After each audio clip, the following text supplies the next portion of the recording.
good to hear. Without further ado, we have Keith Silverstein. Bring Keith Silverstein now. There he is. Shake your hand, sir. How we doing? How you doing? Right there, yeah, on the couch or sofa, depends where you're from. Good to know. Good to know. Hello, what's up? How's everybody doing? Excellent, nice, cool. So, Keith. Yes. How did we get here? Where did it all start? I would say it was a 10-hour flight. There we go. Of course. Well, that is a long was a journey. drive. Probably not as long as probably your career, but that is a long journey. A little longer, yeah. So had you always had like a fascination with doing voices and drama from a young age? Or was it something you kind of grew into? Yes, I've been doing voices and goofing around since I was a little kid. Never thought it would amount to much, and neither did my teachers or my parents. And the funniest thing is, since I've done a lot of anime and a lot of dubbing, and I did not know I wanted to do this, but as a kid, I used to hang with my best friend, and we would put a movie on, and we would put a tape recorder on, and we would turn the volume down and dub the entire film. This is when I was like 13 years old, and we just did it for fun, just to play it back and laugh at it. But we tried to match it as best we could. We said ridiculous things. Yeah. And then I had no idea. Then there I was trying to figure out what I was going to do for my career for another like 15 years. Until I went, hey, wait a minute. You know that thing I used to do with my buddy? I should do that. Some people never grow up, right? That's me. 100%. Never will. Never growing up, y'all. You can't make me. It's overrated. It is overrated. Still got those recordings? I do have some of them, and no. The answer to your second question is no. Can we broadcast them? No. They're like the not PC, I'm sure. I haven't heard them in forever, but I'm like, whatever like a 6th grader or 7th grader says, no, we're not going to revisit that. So what would you say, what was your first voice? What was your first voice when you were a kid, where your friends were going, man, you've nailed that, Keith. I like the sound of that. I don't even know. I think I just did a lot of goofy voices. I don't know what I was super into. I've never been big in like impressions, although I do a few every once in a while. Okay. Somebody had me sign I don't know if you're here, a Funko Pop for Rocky, because I did a Sylvester Stallone. Oh. In Solar Opposites, I played Sylvester Stallone. Oh, great. Hey, so somebody came up and they had a Funko Pop. They wanted me to sign, He's here. I'm like, yeah, all right, I'll do it. Hey, Adrian, That's great. Okay, well then, so you said earlier that you were like 15 years, you were trying to figure out, trying to land on your feet and stuff. So what kind of life experience, I should say, have you had that have been most helpful to you in becoming a voice actor? Other than obviously the dubbing tapes. Obviously that was a huge life experience. Yeah, that was a skill. Well, back in school, I mean, I was in theater, I was in choir, and I took a lot of acting classes outside of school as well. Originally, I thought I was going to do like on-camera acting, but the truth is, my uncle called me up at one point as an adult and was like, hey, I know you do a bunch of voices, I'd love you to audition for this project. Okay. And the short of it is, I booked a few characters, and I went into a studio and recorded, and literally that moment, I was like, oh my God, this is what I want to do. Not this particular project, but like voiceover. I never had really considered it. And from then, I just let the whole on-camera thing go. I was just like, no, I want to focus on this. Because as a kid, I always went, like I was doing too many things at once. Does that make sense? Yeah. I'd be average at like 25 things. So it's like, what am I going to do? Am I going to be a dancer, a singer, a rapper, an actor, a writer? And it was nice to actually find something that I could focus on and just make that my thing. Yeah. Because then you can excel at one thing, ideally, is the plan. Yeah, that's really interesting, because we were talking to Christina, who actually, she spread her wings with, because she did the singing and the acting.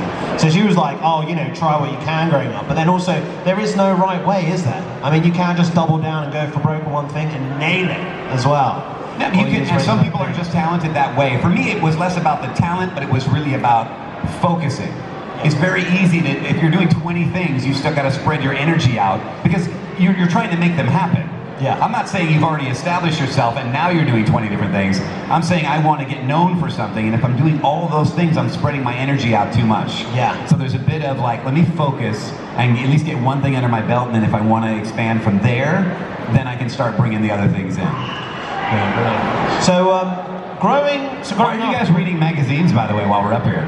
They're not magazines, they are clipboards. That's what they are. And part of the event has been sponsored by They can't even pay attention to the interview. They're too busy reading their magazines. No one will ever know, okay? Is there an article with you in it at all? We should have a look.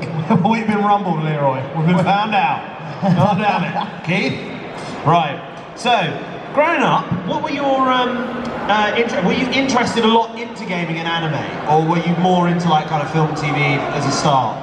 No, I didn't know what anime was. Okay. I loved it even when I was super young. I lived on the East Coast till I was 7 years old, and by then I had already watched Speed Racer and Marine Boy and King of the White Lion, all these old school ones that a lot of you don't even know. And then as I got older, video games, forget it, I played everything. Yeah. I remember going to the arcades and playing pinball. I remember when like Pong came out. I remember Space Invaders and Asteroids, Pac-Man. I remember the day Donkey Kong came out in the arcades. No way. So like I had been through it all. I love gaming. Yeah. It's a weird time because for the last like 8-10 years, I don't have a lot of time for gaming. Yeah, sure. So as much as I love them, I can make them or I can play them. Yeah. So I've chosen to make them. And when I retire, then it'll be like, let's do it, let's play. Donkey Kong was the Fortnite of the 80s in a mad way, wasn't it? It was big. When it came out, look, you guys don't know, well, I mean, I know they still have arcades, but it used to be that's where the games premiere. So you'd go to your arcade on Friday night or whatever day you went, and if something was new, everybody would gather around it. What is this? What's this new? And waiting to see people play it, like who's good at it, how do you play it? And so I remember, like, it was a big deal when Pac-Man came out, or Donkey Kong, or Dragon's Lair. Yeah. Any of those came out, it like changed the arcade. People were like, whoa, do you see the new game? It was a huge thing. For weeks, at least. The game had changed.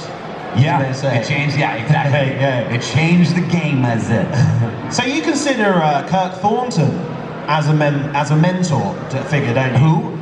Kirk Thornton? Oh, yes. Yeah. I didn't understand what you said. I'm like, who? Yeah. I guess not. What? Which is actually quite serendipitous because he Where is Shadow. did you get that info? I got it from my sources.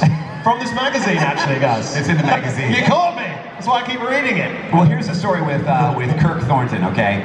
I worked on a show called Edgar and Ellen when I was still getting started. And I think it was done in Canada, if I remember correctly, and they were doing like an American version of it. Yeah. So it just needed to be redubbed. And it was based on a children's book. And I went in there, I didn't know anybody else there. There were like 7 other actors there. We all took turns going in and playing different characters. And after we were done, we were on a break or finished, I'm not sure. And I heard Kirk talking to the other people he knew, and he said the word anime. I had no idea that Kirk not only worked on anime at that point, but directed anime. Oh, wow. I had just met him that day, and I was like, oh my god, I love anime. I grew up on anime. Like, I love it. They've always got, and I started doing all these voices. In no way as an audition. Because I was like, hell yeah, you know anime? How do you know anime? I love anime, blah, blah, blah. And so we finished recording, and then he gave me his card and was like, please get me a demo. You know, I direct anime, and you know, I'd love to work with you, something like that. And so I very much did do that immediately. Wow, look at that. Well, sometimes it's not what you know, it's who you know, isn't it? It's it's always who you know. Yeah. Who you know can get you in the door. What you know will bring you back. Yeah. Does that make sense? Yeah. And So the who way you know is very important, for sure. Yeah, absolutely. And the way you conduct yourself, etc., is always that reopening of the door, right? Yeah, and that's true too. I always feel like the way you conduct yourself is the easiest part of the job. Although in all truth, some people mess that up. Like the easiest thing is show up on time, be polite, be receptive, listen to the director, and that's it. Yeah. And I still hear stories about people with like attitude, you know, acting like they're bigger than God, or you know what I mean, those types of things. And I just go, that's the easiest thing. Yeah. That you can control. Even if they're like, Keith had a bad day today, but he wasn't rude to anybody, he was nice, he's just clearly exhausted or something. I want that to be the worst ever. Yeah. Not what a jerk. Is there any roles that you're personally drawn to more so, or any roles that have kind of evaded you that you'd really like to have a crack at, a kind of a different voice? The whole thing about doing VO and acting in general is it kind of comes to you and you only have so much control over it. I don't know that I had planned everything out, like I was going to play a lot of villains, but it happened that way. And I'm okay with it. So for me, it's always, as long as I get to do a variety of things, like they don't take all the heroes off for me, I still play good guys. I get to play, people with experience, people like Zhongli, who've been around a while, and I like the voice of reason. But I get to play demons and monsters and cackling jesters, and I love all that stuff. So I don't want to lose any of it. I just like the variety that comes with it, and being able to stretch and have a good time. So going into, going back to, I should say, Shadow and Vector, like your voice on the Sonic the Hedgehog series. You guys were, I think you're the second person to voice Vector, if I'm my I think it's more. The second or third. I think it's, 3 or 4, I'm not sure. What goes into kind of reimagining a character that has been previously voiced by an actor? That must be like a tough strike, a middle ground between like making a voice that's familiar, but also fresh, to have your own take on it. Yeah, when we first got the audition for Vector the Crocodile from Sonic specifically, I got the email. They described him without saying anything about his voice. That he is this tough, like, gruff New York detective kind of a guy. He's green, he loves music. Yeah, exactly. And so I put in an audition. I'd be interested to hear it. But about 2 weeks later, 3 weeks later, I got another email that was like a do-over email. It was like to everybody again, because it was out to everybody. Okay, so I guess we were not specific enough. Here's a little sample of what he sounded like in the past, just so you can get an idea. So, Vector has what I call a Muppet voice. Hey, if you're gonna talk in this area here, that's like how Muppets talk. So I'm like, okay, now that I've heard that and you want that, instead of your gruff detective that you told us before, I'm like, well, now that you told me Muppet voice, boom. So I didn't copy whoever they had played for me. All I needed to do was hear enough to go, oh, I see what the placement is. Yeah. And now I'll do my version of that, and luckily for me, they like that. Do the directors, do they give you much freedom? So how much of the voices are you, Keith? You go in, you're given that script, you're like, this guy he's going to be this, he's going to be gruff, blah, blah, blah. Yeah. And then do the directors pull you back, or do they have much more of an idea in their head what they want from you to produce? So how much of the voice do you bring to the table, so to speak? Well, a good chunk of it, but I will say every project is different. So there are directors who try to almost use you like a puppet, like they want to tell you everything. Read it like this, say it like this, just do it in your voice, which is the worst thing to work with, because then you have no freedom whatsoever, and it's hard to have the right energy and feel like you're on a roll and be excited about it, because you're so restricted. You're like this is what your attitude is. You're trying your best.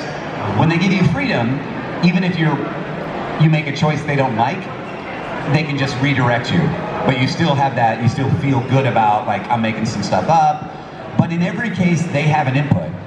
They tell you what they want the character to be, or here's what's going on in this scene, and you try your best to incorporate that. But I like it best when they let me give them 2 or 3 options, pick one of that. If they have a specific redirect, I'm always open to that. It's part of acting to be directed, so. As one of those sort of failed voices for one show come around and made it to a main character in another one, perhaps at some point, you've gone, hey, I actually really liked what I did there. I know that didn't work for that character. Yeah. I'm going to bring it to this game or this show. Yeah, I always find, for instance, auditions are part of the training. So, we audition. So for every 100 auditions that I do, maybe I book 10 of them or something. I don't know. It just depends on what I'm auditioning for. It could be more, it could be less. But I look at all those auditions as training. Because you're learning, you're practicing all kinds of things, whether it's different voices, different attitudes, different dialects, and maybe you're not ready. Sometimes I audition for something, and I decide it's not good enough. And I just go, I'm not sending that. I gave it a shot. But you know what, the next time I revisit something similar, that all helped me. And I realized, oh, damn, I'm better now. I'm better at doing that thing that sucked before. So, yeah, so that's part of it. So how do you prefer to work? Do you prefer like group acting, like voice acting, or do you prefer to work individually on projects? Well, I have 2 answers for that. if I had to decide, I would say group acting. Because working as an ensemble and bouncing off of everyone else's energy, hearing the line before you delivered the correct way, and responding to that, you get a really nice flow, and there's nothing like it. However, that's why I say I have two answers. There's something to be said, especially with an emotional sequence, like in some anime and such, you're by yourself in the booth. I mean, you've got an engineer, you've got the director at minimum, sometimes a producer. There's something about everyone else is gone, and it's 100% me, and I'm just going to work on this character and really dig into it that you can't necessarily do when you're in a full group ensemble. So there are things to like about both versions. So if you made me pick, I would pick the ensemble, but it would be a shame to have to pick because they both offer me something as an actor. Yeah, and it must really depend on the character as well. You know, because you know, it depends who they are, where their headspace. I think ensembles is great for probably more comedies, you know, ad-libbing and stuff. If that is something. It doesn't have to be comedy though, because it can be drama too. Sure. I mean, if it's a big argument, arguments build. Yeah. And so when you do it separately from the rest of the actors, you're kind of guessing that build, or maybe the director's reading in for the other actor. Yeah. And if the director's read because the other actor's not in yet is different than the actors, the build might be a little different and a little artificial. Not because the director's not good, I just mean because that's not who's doing the final voice for the character. So if we do it together, our argument is going to be more believable, more real. So it doesn't have to be, it could be drama, it could be, you know, a fight scene, it could be all kinds of different things, so. Okay, I'm going to go for some off-piece questions. Some deep questions. No, I got to go. I'm sorry, thank you everybody, thank you. All right, keep Silverstein everyone. And while you do that, I'm going to head down there. We're going to take some audience. About kind of coming from the game of life rather than necessarily voice acting. But obviously you've had to go through a lot of ups and downs in your career, you know, being in the self-employment and stuff like that. Who told you about the downs? Oh, there's no downs. We just talked about the ups. But what would you say is the success, and it could be anything, what in your life or in voice acting, is like the success you're most proud of? And what would you say is the best lesson you learned from a failure? Wow, interesting. Like just in life? Life, or you can do voice acting? It's my family, it's my kids. Yeah. My wife. I mean, if I really have to say the thing, because that's the thing. I mean, for me, that's what you come home to generally every day. Absolutely. I mean, that if you are happy in your family, I mean, that is and friends. But I'll start with family as a core. Mm-hmm. But you can say this about friends too. I mean, those are the people that stick with you. So when I go to work and I have a terrible day, and the director lets me go on a game to recast me, and I'm super bummed, and I just feel like a failure. That family is there for me. My friends are there for me. Support network. That support, that core is everything. Because the rest of it's just a bad day. And what I learned from, I think just through my experience, is just keep a positive attitude as best as possible. That doesn't mean you can't be sad because everything went bad one day. You definitely can. You work through that. But in general, to appreciate all the things you have and to just keep moving on. And even though I've had many, what I would consider failures, bad auditions or bad sessions, or just things in life that were tough, I still managed to, you know, this is how it goes, you know, right? This is bad, but you're slowly moving up and improving on lots of things in life.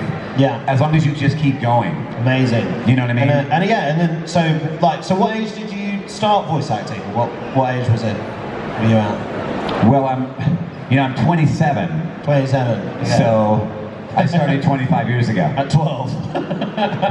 Well, what? Started at 2. Well, what would you say to that Keith now? If he was sat here, what would you say to him? You know what? I would be terrified to say anything to him to change his path. Does that make sense? Yeah. I'm one of those, like, you're traveling back in time, like, and you go like, don't worry about it. You're gonna make it, and then you don't make it. Yeah. Because then my younger me is not worried about it, and therefore doesn't try. Like, I got this. Yeah. Future me came to me and said, I got this. Nice. And I never felt like I got this. So I don't know what I'd say. Maybe whisper some winning lottery numbers, because we'd all do it. Come on. Yeah. We'd all do that. Absolutely. But not career advice. Not career advice. No. Is Leroy? I am. He is. Whoa, what are you doing over there? And I got some gifts for people. So anyone who's got a great question, thought that would work. Yeah, there we go. Just like that. Right, we'll start at the front here. So Keith, So for your role as Shah Aznavour from Mobile Suit Gundam The Origin, did you base your performance off Michael Cossack's performance from Shah from the 1979 Mobile Suit Gundam? Because from watching both of your voices just sound very similar to me. I did not at all base it off of an earlier performance. I know now that Shah Aznavour has been played by 5 or 6 actors over time, and I did not. There are auditions where they say we want you to sound like the one before or somewhat like it. This was not. I gave my read on it, and well, let me put it this way. I did Full Frontal from Gundam Unicorn first. So that audition was just a clean audition. They didn't tell me to sound like any other person, just gave me a character description. So when it came up to do the origin, they just wanted the same person who already did Full Frontal to be Shar. So they were like clones of each other, basically. That make sense? Yeah, great question. Go on. People like Michael Cox's performance, so if it sounds like it, great. I didn't hear it till after it was all recorded. Okay. Hey kid, I have your biggest fan over here. She really likes Song Lee. She loves you, and she is so nervous that she wants you to say something nice to her, please. I have no regrets in meeting you, friend. Should the day ever come that we are not together, you will continue to shine like gold in my memories. That's some straight fire. How amazing is that? Beautiful. She feel better now? She's not shaking now. Does she feel better? Still shaking? I didn't see Quasel this excited for a long while though. It's all about the excitement in here today. She's jumping for joy. She's jumping for joy, ladies and gentlemen. Question Beautiful here. things. Question here. I tried. Hi. I wanted to ask, what are your favourite small roles? What? Favorite small roles? What? Small roles? Oh, yeah. My favorite small roles. Soldier number 5, Boy in Red Hat number 7, Boy G, Man with White Sweater. Oh, that's a classic. That was classic. I love Man with White Sweater. Oh, can't be a man in a white sweater. And then just incidentals is pretty great all around whenever I get to just be like known as additional voices or incidentals. But if you want like specific, like I'm trying to think if there's a small role that I know. A lot of the work I do is small. They can be small in quantity, like how much you're doing. But there's also, I love doing like live action dubs, and none of you pay attention to live action dubs, usually. But I love doing them, I have a lot of fun, but they're not stuff that I get street cred for. But I do very much enjoy doing that. It's just an interesting thing as an actor to do. What's the favorite one you've done? I'm not going to remember names of them. I worked on Violetta, which is a ridiculous show, but it was a lot of fun. Cool. If I think of some names, I'll shout them out at you, but I do a lot of them. Yeah, nice. You can check IMDb, there's a ton of them. Yeah, I'll have a little look. I'll get a good one. There's some Probably new should ones. have done before the interview. There's some new ones I can't Probably should have mention, done but... All right, great. We've got any other questions? Keith, I am Gabriel Agreste, and my question for you is, what was your favourite episode to voice in Miraculous Ladybug, and is there a chance we could see Gabriel again in the future in flashbacks? First off, I'm Gabriel Agreste, and you're not. You clearly are trying to be me, and you're not at all. Consider yourself told. Yes. Second off, I have a couple that I liked. In the beginning, it took a while to get to the origin episode. You know, they played them out of order, we recorded them out of order also. So I was really excited to be like, oh, finally I get an origin. So that was cool. I loved the recent Betterfly episode. I know it's called something else, but I call it the Betterfly episode. It's the only time I've gotten to pound it, and I loved doing that. There's also, I don't know which episode it was specifically, but with the infamous pancake line, come on. I literally burst out laughing, and it took me like 20 tries. Because you know how Gabriel just goes on, but you can't do this, and he just keeps going, and he never stops talking. Like, I had to go through this whole thing about pancakes that I thought was ridiculous, and be angry about it. So that was one of my faves, and I love doing the movie. So I mean, there's lots of different episodes I love, but if I had to cut it down, I can cut it down to those 4, and that's it. I can't cut it down any further. And stop pretending to be me. Darkwing Flies. Hey, audacity. We've got one from down here. Hey. Hi Keith. What's up, Jack, right? Yes. What's up, Jack?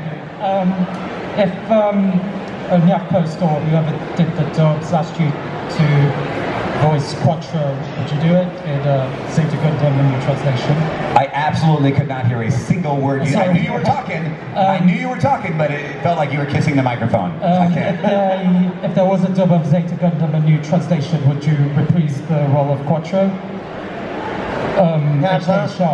Leo, what's I need help. I want to answer you, Jack. I really do. Because it's a great question. Would you reprise the role of Quattro if the opportunity arose? Would I reprise which role? Quattro.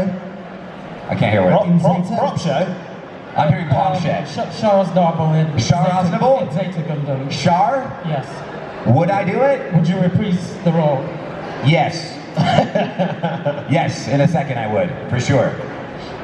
Sorry, I couldn't understand. I No, apologize. it's the sound system, folks. Don't worry about it. Bit muffled. We've got one here. You have to super enunciate everything you're saying. Hi, Kate. Hi. This is more of a request than a question. Can you do the Zhongli's ultimate voice line, I will have order as champion from Overwatch, please? Oh my God, how dare you? How dare you? I dare? Listen, as John Lee, No. I'm requested to stick to, I know what you're saying. Yeah. I'm requested to stick to the lines. And there was a time when Overwatch was like insane, and they were like, be careful what you say as the characters, which I still do. Oh. But I will have order. And I will too. Thank you so much. Okay, you got another one here? Torbjorn's right over here, by the way. Let's hear it for Torbs over here. Looking good. Look at that. Love that. You're like almost right next to Gabriel Agreste. This is weird. So meta. It's so strange. Beautiful. Hi, sorry, I'm down here. If you were like in Gent, I'm done. Thank you. If you were in Genshin yourself, like not as Zhongli but as you. As me? Yes, as you. Do you think you would have a Geovision, or do you think you would have a different element? I don't know. As me, am I more of a rock? Am I more like fire? Am I like water? You're bringing the flames. I don't You know. are bringing the fire today. I think I'm a little bit of all those things. I don't know. I think I'd be closer to water, to be honest, is where I think. Now, I have very rarely played myself in anything that I've done. I mean, it may come off a lot like me, but literally there's only one show that I can think of that I played myself in. Does anybody know what it is? It's Osomatsu, Mr. Osomatsu. It's the only show that there's a section of it, if you've seen it all, because I know you've seen it, there is a section where I'm actually me. Oh, no way. I'm literally Keith. I mean myself. I'm the voice actor of Iyami in it at a section. You got paid to be yourself. No, I got paid to be him, but at some point they break that fourth wall and they're just like, hey Keith, man, are you okay? And I get to be myself in the anime for a short time, which is really crazy. That's great. That's cool. So we've got one over here, Keith. Yes. Hi, Keith. Hi. I have a degree in screen acting, and I would love to know if you have any advice for new people trying to get in the industry, what you would recommend. You want to become an actor and you want advice? Is that what I heard? Yeah, voice acting. Voice acting. Okay, well here's my first thing, because a lot of people say to me like, hey, I want to become a voice actor. Do you have any advice? And I first say to them, have you taken any acting classes? You have a degree? Okay, good. But you would be surprised, about 90% of the people who are like, how do I get in? Have not ever taken a class. And so my first thing is, you know what? Why don't you try acting on? See if you like it, take a class. You might be like, I hate this. I don't want to do this at all. So first I say do that. There's a great website, because there's so many, I mean, I could talk for hours on that. But I've also got into the industry 25 years ago, so a lot has changed. You're not going to get in the same way that I got in. I mean, you've got the internet now. There's so many other ways you could start or get yourself known potentially. But I would say go to iwantobeavoiceactor.com. It's a great free resource. D. Bradley Baker's website. They'll cover a lot of the questions you have. There's some great books out there. But do it. Don't wait for it. If you've already had the training, figure figure out on that site and figure out what you can do today. There are sites you can sign up for. They're going to be non-union things, but where you can start potentially auditioning and doing stuff today. So I would say to do those things and get started. Don't keep I mean, it's good to ask it, but don't just keep asking. Make it happen. Figure it out. You're welcome. Good luck. Hell yeah. And steer clear of AI. Oh my God. Oh, yeah. Damn you. The robots, they're going to kill us all. We're over here, Keith, now. Yo. Hi again. Hi. I would like to know, out of all the roles you've done, who has been your favourite or the most fun to voice? Of all the roles I've done, who is my favorite or the most fun to voice? Did I get that right? Favourite and fun, yeah. Favorite and fun. Well, here's what it's very hard to pick an absolute favorite. And this is because there are favorites for different reasons. For fun, Hisoka, but also, if you've seen Glitter Force, that was so much fun.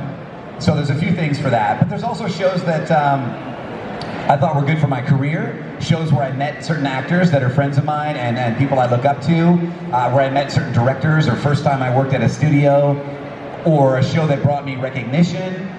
Do you know what I mean? So there's a lot of reasons to have favorites. What I always say is, my very favorite character is my next character, because my next character means I still have a career.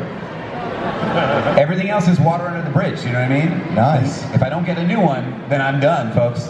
I've heard that's a pretty damn good character. I've heard it. The next one, whatever it is. And as soon as that one, then it's the next again. Hello. Hi. If you could travel to any universe that you've like voiced in, where would you travel to? Like any world that I voiced in? Yeah. If I could travel to them? That's a great question. It is a really good question. It would not be the world of Hunter x Hunter. Oh no. There's a lot of fighting going on in the world of Overwatch, so I don't think I would want somewhere like chill. And I don't even know what that is. What's just chill? I'm trying to think is there anything that I'd wanted to live? It's a great question, but I feel like I could like study that for hours and hours and maybe not come out. Is Genshin pretty mellow? I could just run around and mine for ore and just relax, right? If I didn't want to do anything major. And it's beautiful. It's not mellow at all. If you want it to be mellow, it could be. But it would be a boring ass game, no. I don't know, I want the chill game. If I have to live in it. Seriously. Probably something you guys are like, that's a really boring game, and I'd be like, no, it's perfect. This is my life. I'd just be in a farming game or something, like super chill. Like, what's the worst that can happen? Yeah. You lose your crops, whatever. Green Hill Zone's quite chill. I mean, if there's not a madman throwing robots at you. Little Sonic, it's beautiful. Yeah. Rolling Hills, that's true. Yeah. Yeah, I could do a Sonic. Just on the earlier levels, exactly what you're talking about. Green Hills, that'd be great. Oh, Sims. What's that? Just a normal day every day? I'm already in Sims. Ah. I mean, we're all already in Sims. Oh, right. You guys know this is AI right now, right? This is sponsored by EA. We'll talk about it later. There you go. Out of every thing you voiced before. Yeah, I heard out of every voice I've done. Yeah, which one's the most influential? Like that. Which one of my voices was the most influential in my career? You mean? Yeah. I don't. Oh, nice. I think it's honestly most of the voices I do are close to my own natural voice. That's most of them. So if you're like Hawkmoth or Zhongli, they're all just slight differences. If you want to career-wise, I would say Torbjorn is the one that changed the game. Not him specifically, but when Overwatch came out, that's when everybody started kind of paying attention to voice actors. Coincidentally or whatever, I'm not giving Overwatch all the credit. If it wasn't Overwatch, it would have been something else. But everything came together, and the whole world started going you're Torbjorn, you're this, and this is Lucio, and this is D.Va, and this, and it became a whole thing. Yeah. And it transferred over to other games, so it wasn't like it wouldn't have happened otherwise. Yeah. So I would say that one was the most influential to my career. But it wasn't just what I did. Oh my God, what you personally did changed everything. It wasn't that.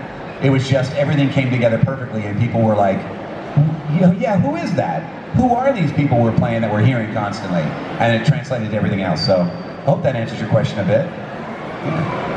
That was a cracking one. I wish it was this voice. I want this one to change the world. Can we do that? Can we change the world like this? If only. Who was that geezer? Who was that? What voice is that from? That is an Ed Wynn impression, basically. Right. Ed Wynn, who's like the Mad Hatter in... Yes, in Alice in Wonderland. But he was also an on-camera actor, and he did tons of stuff. Yeah. And that's a voice I'd love to do, and I've been doing since I was a kid. You were asking what voice I did. That is one. Yeah. And I was like, hang on, used it you're not once. that old. I think I've only used it once, and that's on Disney's Amphibia. I play a character named Barry, who is not exactly that, but close to that, because he's evil. I thought you may have done like Kingdom Hearts or something. No, the Manhattan wasn't in Kingdom Hearts, was it? Any Kingdom Hearts fans out here? Yeah, you gotta love it. Gotta love it. Mickey Mouse fan was one. Have you got That's already cast. I'm not gonna get any more questions? With my deep bass Oh, voice. a lot of questions. What? No math. Don't even do it. I will not answer. Did you like doing Speedwagon from JoJo's? I love to do these. Let me tell you about Speedwagon from JoJo's Bizarre Adventure. I had never seen JoJo's Bizarre Adventure, but I had heard of it. I knew it was a cult classic. Like for years, it was in the back of my head. Like I saw it at cons and stuff. I was like, okay. So when I got to do it, I was excited. But that whole show has a style unto itself. It is super over the top. There aren't like logical segues. Like it just jumps to something, and you're like, whoa, that was really abrupt. And when you watch it, you accept that, and you get used to it, and it becomes part of the charm. But as an actor, I'm basically overacting to a certain degree, as we all are on that show, and being pretty loud about things too. So Kevin, who was our director, like I would stop after a scene and be like, "Come on, man, is this too much? Like, please tell me. I don't want to look like an idiot. Is this too much?" And he was like, "Nope," because he'd seen everybody else's performances. So my biggest thing on that was just kind of dealing with the feel of that show, which is like super over the top. Because as an actor, you don't want to do you know what I mean? Does that make sense? You don't want to overact and just be like, why is this one guy standing out? Like, what the hell's going on? So I loved it, but it was kind of frightening to do. And it wasn't until people watched it, and it was on Toonami, and people watched it as a whole, that I started going, okay, I guess we all were okay. I guess it was all right, because I was really nervous about it. Oh, that's mad. Yeah. I'm so happy Toonami is back. That was a dark period where just Toonami was gone. Went away? Yeah. That's wow. Crazy, yeah, went away for quite some time. They get some cool stuff on there. I liked being on Toonami. It was a lot of fun. Yeah, it's awesome. Yeah. We got any other questions? There we go. Hi. If Crunchyroll was to ever do an English dub for Berserk of Gluttony, hint hint Crunchyroll, right? For the what? Berserk of Gluttony. Oh, a roll of gluttony. Yeah, so if Crunchyroll did an English dub for Berserk of Gluttony, okay, would you apply to audition for the role of Greed, this black sword? I don't know that character, but I don't know why I wouldn't. Now listen, we don't necessarily get to audition for everything. So we kind of audition for what comes across our plate, basically. So if I get an email and that character is in there, I'm most likely going to audition for the character. If they send me 2 other characters and don't even tell me about this character, then I won't even know until it's cast. Okay. Does that make sense? But I don't usually turn things down. I'm like, yeah, if I get it in my inbox, if I had the time and it's something cool, I want to audition for it. So. Okay, thanks. Your voice would be suitable. It would be good for it? Yeah. All right. Well, you let them know. Sounds like we've got some fan casting going on down here. I love it. Go with your fan casting. Right. We've got one question. That's going to be your best part. That's your next part. Bring it on. Let's go. Fan cast me some more. Let's do it. What you got? This is just a silly question. Of all the characters you voice, who would you prefer to, like, if you had to pick one? You know what's funny? I heard you say, this is a very silly question, and then you went, if you had to choose one of the characters you voice to have as a roommate, who would you choose and why? If I had to choose a character, somebody for me to voice? If you had to choose a character that you voice to have as a roommate. What's the last part? A character that I already voiced. This is a great question. So if you could have pick one of your characters to be your roommate. Oh, my real voice? Oh, great. A voice, someone you've voiced, and you could have them as a roommate to live And I'd have to keep it? Oh, have it as a roommate? Yeah, your roommate. Has to talk like that? Who would you live with? I think they'd all drive me crazy. Listen, there's so many. Vector would get on my nerves. Hisoka would be way too weird to like constantly deal with, especially early in the morning. You know what I mean? I couldn't deal with that. I know we love Zhongli, but like I'd be like, dude, just blah, blah, blah, blah, blah, blah, stop. And stop it. Like, oh my God, give me 5 minutes. I know you like osmanthus wine. So I couldn't live with them. Oh my God, there'd be so many people who would make me insane. Couldn't live with Gabriel Agreste. Oh my God, everybody's got, it's what makes them interesting in a show, but makes, like, the person I'd want my roommate would be somebody totally straightforward and boring, who you'd be like, who's that character? And I'd go, exactly. Somebody chill, because living with somebody is a big deal as a roommate. You know what? Torbjorn would be cool. Of my main characters, I think Torbjorn would be like, fix anything in the house that went wrong. There he is. He would break a lot of stuff as well. Why do you think that? He's not shooting off his turrets in the house. That would be on the rules, you know? No way. Well, I know. I'm going with Torbjorn because I think there would be more advantages to disadvantages. Zhongli is a runner-up. You'll always be protected. Always be protected, always. for sure. Come get your armor. I think we've got time like, to come get your one last toothpaste. question. One last question. Uh-oh. Hello. It's the PBG. Hi. Thank you. Do you have any plans for another live streaming soon in the next couple of months? Sounds like you want me to do another live stream. Yeah. I don't have plans right now, but I think yeah, probably. I try to do. When was the last one? Like 2 months ago, 3 months ago? November.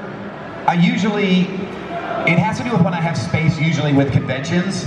So like if I get a little break and I'll be like, oh yeah, now's a good time. Because Streamly's always have something. So they're like, do you want to do this one? Do you want to do that one? We're doing a Miraculous one or whatever. So yeah, I would think within 3 months, I'm sure I will do one, but I don't have it planned as of yet. But I have lots of new prints and new ones coming too. So there's lots of cool stuff coming. That's amazing. Yeah. Do you want to say your socials or anything to see where people follow you? My social security number? Your social security number, yes. And passport number, please. You guys, I'm easy to find. I'm on Silver Talkie on Twitter, which I refuse to call anything but Twitter. And I'm just Keith Silverstein everywhere else, like on Instagram and TikTok, which I hate, by the way. TikToks. Woo! No, I hate it. I mean, I'm on there. I'm just like, it's just. Yeah. TikTok's the only one that you get on and you go, I'm just gonna check my page real quick, and then like 20 minutes later, you're like, oh my God, what am I doing? I came here for a reason. It's hypnotizing. I can't Hypnotic. stand it. Oh my God, it's terrible. But yeah, I'm pretty easy to find there. So. Okay, brilliant. Well, ladies and gentlemen, that was Keith Silverstein. Round of applause. Thank you guys. Thank you so much. Thank you so much for coming, mate. Thank you. Drop the mic, throw the mic. Thank you, Keith. Thank you so much. AnimeCon. Coming up next, we are going to have the cosplay walk on here. It's going to be on this very stage. Stay tuned. Stay with us.